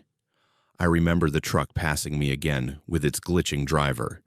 I remember my own voice on the radio reading traffic updates I hadn't recorded, telling listeners about a temporary anomaly on 82 eastbound that would resolve itself once the loop completed, in a cheerful tone that made my skin crawl. I remember looking down at my hands on the steering wheel and seeing skin blur at the edges, outlines fuzzing like I'd been cut out of one picture and pasted badly into another. I remember screaming into my phone at my aunt's number and hearing her answer from 3 days earlier, asking if I could pick up milk on my way over, my words unable to reach her because they were happening outside her time. And then, abruptly, I was at the Leland intersection. The blinking red light swung slightly in a breeze I couldn't feel. A lone semi rumbled past on the cross street. My clock read 11:27 p.m. My odometer said 34,901, higher than before, higher than it should have been by almost 10 miles. I pulled into the gas station on the corner and sat there shaking so hard my teeth clicked. People moved in and out of the store, oblivious. A man in a reflective vest fueled up his work truck. A woman with a toddler bought a soda. Reality snapped back into its familiar shape with the cruel casualness of a rubber band. I could have convinced myself it was a panic attack, a microsleep episode, anything but what it felt like. I didn't drive Highway 82 at night again. I made excuses, switched shifts with cousins, did everything short of moving states to avoid that stretch after dark. During the day, it looked normal enough. Billboards, where I remembered them, mile markers marching in order, fields growing at a reasonable pace. But sometimes, stuck at the light in Greenville before merging onto 82, my radio would cut out for exactly 3 seconds at 11:14 a.m. or p.m., and the static would carry the faintest hint of my own voice, whispering coordinates I refused to write down. Once, at the grocery store, I overheard a trucker telling the cashier about that weird bit on 82 where time feels funny, laughing it off as road hypnosis. I wanted to grab him and ask for details, compare notes, map our experiences like crime scenes. Instead, I walked out with my cart and drove home the long way, adding 30 minutes to avoid 15 miles. People talk about liminal spaces, thresholds, hallways, rest stops, empty parking lots at 3 a.m. as places where the world thins. We don't usually include familiar highways on that list, but maybe we should. The TVA flooded entire communities to make that lake down the road. Towns died, people moved, geography changed forever. Maybe sometimes the lines we draw over the land, our neat little numbered routes, cross wounds old enough to resent being paved. Maybe the world occasionally reminds us that maps are suggestions, not guarantees. So here's what I need to ask you, especially if you've done a lot of late-night driving. Have you ever had a stretch of road that felt longer or shorter than it should have been, and deep down you knew it wasn't just your imagination playing tricks? On Black Fears, you've just heard another true nightmare pulled from the quiet corners of America's backroads, where reality doesn't always follow the rules. If this story left you uneasy, make sure to subscribe, like, and share so you never miss what's waiting in the dark. And in the comments, tell Black Fears where you're watching from and what time it is right now, if you trust your clock at all.